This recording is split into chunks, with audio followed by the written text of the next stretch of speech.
पाकिस्तान में चल रहा है इस टाइम पे एक मेल्टडाउन।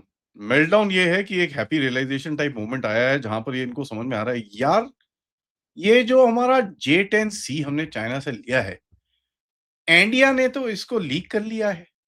अब कैसे किया है तो आइए जरा देखते हैं। नमस्कार, जय हिंद, जय Bharat and welcome to Def talks.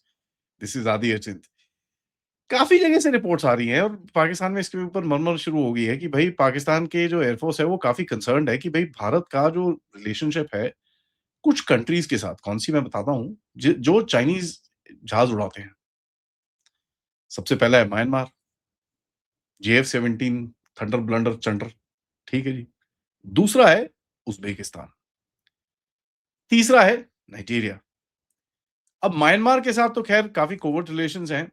Nigeria के साथ इतने डीप डिफेंस रिलेशंस बिल्ड हो सकते हैं, धीरे-धीरे करके कुछ बातें हैं, बट सबसे बड़ी चीज़ है उज़्बेकिस्तान।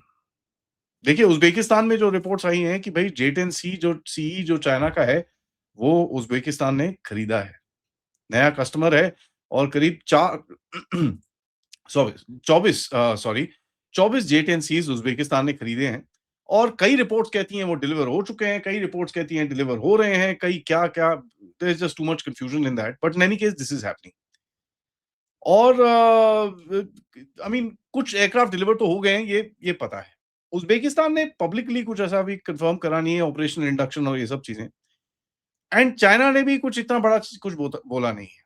बट एविएशन रिपोर्टिंग के हिसाब से अगर आप देखें तो भई उज़्बेक मार्क J10Cs एक उज़्बेकी एयरबेस के साथ के वहाँ पर उड़ते हुए लोगों ने, people have photographed it and वो यू नो फोटोग्राफ भी हुए हैं और कहीं न कहीं वो उनके स्काईज़ के अंदर भी दिखे हैं। ठीक है जी। Now one of the things that we need to understand here is that देखिए, उज़्बेकिस्तान एक बड़ा प्रेडोमिनेंटली रशियन जहाज उड़ाता था, उसके अंदर कोई डाउट नहीं है। एंड जो रश डिफेंस सिक्योरिटी एशिया के अंदर जो चीज़ आई कि साहब पहले 2 J10C फाइटर ताशकंद में आए थे जुलाई 2, 2025 को, ठीक है जी। डिफेंस सिक्योरिटी एशिया के अंदर और करीब-करीब अभी जो कहा जाता है कि करीब 10-12 जहाज वहाँ पर ऑलरेडी आ चुके हैं। अब ठीक है यार, उज़्बेकिस्तान जहाज ले रहा है, पाकिस्तान में क्यों मेल्टडाउन है? क्योंकि पाकिस्तान में J10Cs हैं। ठीक है जी, उसके पास मेन जो उसका मेन फ्रंट लाइन एयरक्राफ्ट है वो वही है। उज़्बेकिस्तान अगर लेता है और उज़्बेकिस्तान के भारत के साथ मिलिट्री कोऑपरेशन है तो वहाँ पर वो फँसता है। ठीक है जी। क्योंकि देखिए, ये काफ़ी एक चक्कर हो जाता है पाकिस्तान के लिए because he doesn't know how to react to this.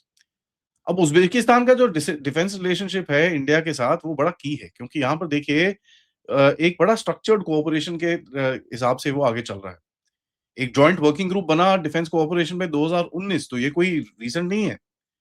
अप्रैल 2026 के अंदर 7वीं एडिशन 10 लिख करके एक एक्सरसाइज होती है जहां पर 45 इंडियन आर्मी के पर्सनल, 15 इंडियन एयरफोर्स के पर्सनल और उज़्बेक आर्मी और एयरफोर्स के साथ हमने काफी एक्सरसाइजेस करी।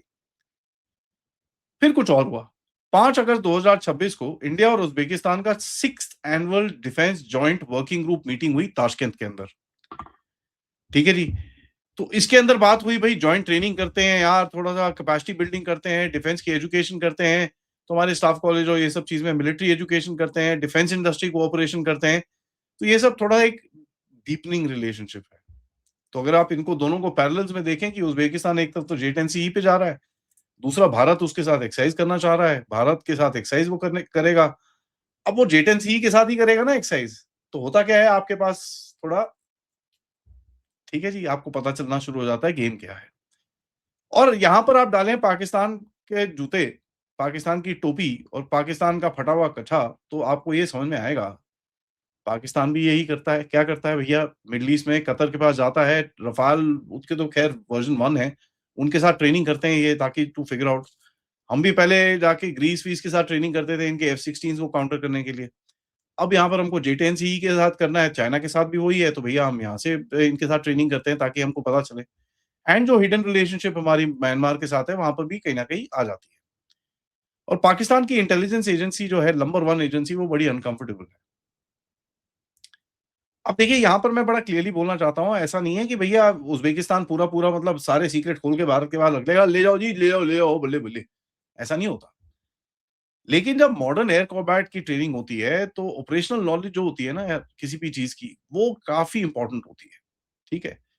रेडार परफॉर्मेंस क्या है, रेडार सर्च मोड्स क्या है, ट्रैकिंग बिहेवियर क्या है, इलेक्ट्रॉनिक इमिशंस क्या है, इलेक्ट्रॉनिक वॉरफेयर कैपेबिलिटी क्या है, रेडार के क्या किस तरह के वार्निंग्स आते हैं, काउंटर मेजर सिस्टम्स क्या है, इसके पास सेंसर फ्यूजन क्या है, डेटा लिंक क्या है, कुछ इश्यूज आ रहे हैं, कॉकपिट जरा ठीक-ठाक है कि नहीं है, एक आधा पायलट को बैठ-बूठ के भी एक टेस्ट सॉटी भी हो जाती है कभी-कभार। तो you get to know about the other side system quite a bit, और जो एक्सपीरियंस पायलट्स होते हैं उनको समझ में आता है कि भैया क्या है। सबसे ज़्यादा आपको जो पता करना है इज़ द इलेक्ट्रॉनिक फिंगरप्रिंट, कि इसका किस तरह से इलेक्ट्रॉनिक कैरेक्टरिस्टिक्स क्या हैं इसके? radar वार्निंग डेटाबेसेस क्या-क्या हैं इसके पास? इलेक्ट्रॉनिक सपोर्ट मेजर्स क्या-क्या हैं? थ्रेट लाइब्रेरीज़ क्या-क्या हैं? इसकी जैमिंग स्ट्रैटेजीज़ क्या-क्या हैं? और आइडेंटिफिकेशन एल्गोरिदम्स क्या-क्या हैं? इन द सेंस जब आप अभी जैसे लेट्स से एक मॉक एयर कॉम्बैट में एक इंडियन सू-30 है और एक जेट-10C है, वो लगे हुए हैं। Now in just this air combat के अंदर ही आपको फर्स्ट तो फिजिकल कैपेबिलिटीज़ पता चल जाएँगी। दूसरा बीवीआर के कॉम्बैट के अंदर, बियॉन्ड विजुअल रेंज कॉम्बैट के अंदर अगर आप कर रहे हो, तो आपको ये पता है कि भैया जेट-एंड-सी का ये स्ट्रक्चर्स हैं, ये है, तो वो देखिए except for firing the missile everything is live, ठीक है? That is the reality and that's how exercises are done. तो वो तभी फ्रेंडली कंट्रीज़ के साथ करते हो बिकॉज़ आपका दूसरे के साथ वॉर जाना ज़रा वो है, कम चांस है या ज़ीरो चांस है। तो next time in the Indian air force pilot जो एक पाकिस्तानी जेट-एंड-सी को आएगा उसके सामने-सामने, कहीं न कहीं उसके पास काफ़ी सारे आइडेंटिफिकेशन और बेसिक अंडरस्टैंडिंग उस थ्रेट की बड़ी क्लियरली रहेगी। अब बाकी तो देखिए साहब, इंटेलिजेंस के ऑपरेशंस होते हैं, वो तो अब मैं क्या बात करूँ, कई छुपे जो क्लैंडस्टीन ऑपरेशंस होते हैं, जहाँ पर आप और भी चीज़ें करोगे to to gain information, everybody does that, हम भी करते हैं, आप भी करते हैं, एवरीबॉडी डज़ दैट। तो वो भी है, जहाँ पर आप क्लैंडस्टीन ऑपरेशंस भी करोगे कि यार कुछ और भी पता चल जाए, कुछ ब्लू बुक मिल जाए, इसकी सर्च पैटर्न्स क्या हैं, इसकी फ्रीक्वेंसी बिहेवियर्स क्या है, इसकी रेजिस्टेंस कितनी है, इसके पास डिटेक्शन परफॉर्मेंस क्या है, काफ़ी सारी चीज़ें होती हैं जो इसके अंदर। लेकिन एक सवाल भारत को ख़ैर इसका जवाब तो ऑलरेडी होगा कि भई पीएल-15 का क्या फीडबैक है, क्या नहीं है, क्या-क्या है, और पीएल-15 जिस तरह का सिस्टम है, उसके साथ अगर आप प्रैक्टिस कर पाएँ तो आपको काफ़ी एक एडवांटेज मिलेगा। There is just no question about it. और देखिए ये जो बड़ा क्लियर है कि साहब ऑप सिंदूर का ज़रा आप लेसन लेंगे कि आप देखो भाई किस तरह से you know a, you know हम किस तरह से देखें इसको, किस तरह से समझें, और अगली आपकी जो प्लानिंग करनी है आपको, उसके लिए आप तैयार रहोगे। नाउ उज़्बेकिस्तान एक ऐसी चीज़ को दे सकता है भारत को, और जो देगा बाय द वे, बिकॉज़ वो फ्रेंडली कंट्री है, जो भारत को वैसे भी मिलना इट्स इम्पॉसिबल। सबसे बड़ी चीज़ है क्या? Radar contact, missile launch parameters, electronic emissions, manoeuvre capability, interception capability, ठीक है? तो देखिए दूसरा उसके बाद आप सीखेंगे, थोड़ा आप एक्सरसाइज़ेज़ करेंगे, वहाँ लोगों से बातें करेंगे, आपको पता चलेगा मेंटेनेंस में क्या है, टेक्नीशियंस को क्या-क्या प्रॉब्लम्स आती हैं। अब जो लोग जाते हैं वो ट्रेन्ड होते हैं इन चीज़ों में ये सवाल पूछने के लिए, ठीक है? तो यार ऑफ द कफ आप पूछो, ज भई कहीं बैठे हो, 2 ड्रिंक पी रहे हो, "अरे यार आई हर्ड आप लोग काफ़ी ज़रा मेंटेनेंस वेंटेनेंस कर रहे हैं, क्या हो गया? जहाज़ में सब कुछ ठीक-ठाक है?" "नहीं यार, एक उसके अंदर ना ये प्रॉब्लम आती है।" "अच्छा ठीक है, ओके।" तो you note that down. That's how it is done, this is how you take out information, और हमारे भी लोगों के साथ आके बहुत लोग करते होंगे ये सब चीज़ें। You have to do the same thing, ठीक है? तो उज़्बेकिस्तान कोई सीक्रेट-वीक्रेट नहीं देगा, but just the sheer fact कि एक ऑपरेशनल कैपेबिलिटी आपको उसकी पता चलेगी, that will be quite clear. Now China ने क्या सोचा होगा इस चीज़ के बारे में कि नहीं सोचा होगा? चाइना ने ज़रूर सोचा होगा। तो भैया कहीं न कहीं चाइना ने कुछ कवर्स भी लगाए होंगे। हैविंग सेड दैट, मैं दोबारा यही चीज़ बोल रहा हूँ, बेसिक अंडरस्टैंडिंग अगर आपके पास चीज़ों की आ जाती है, that that makes a huge difference in the understanding of the threat itself. और पाकिस्तान की इसी में फटती है कि भैया सारा ये थोड़ा-सा हम बोलते हैं हमारे पास ये है, वो है, ये भी हाथ से चले गया तो क्या करेंगे? देखिए साहब, पाकिस्तानियों को एक चीज़ समझ में आनी चाहिए, जो एंगेजमेंट हुई थी, जहाँ पर इन्होंने जेट-10C, जेएफ-17 जितने उड़ाए थे, हमारे इतने सारे सेंसर्स हैं, डेटा तो हमने बहुत कलेक्ट करा होगा। Real world information about Chinese weapons हमने ऑलरेडी काफ़ी कुछ कलेक्ट करा होगा। बट इसके ऊपर अगर आपके पास इस चीज़ से कन्फर्मेशन आती है, that is going to be interesting. तो पाकिस्तान एयर फोर्स इस टाइम पे पैनिक में है। देखते हैं आगे करते क्या है।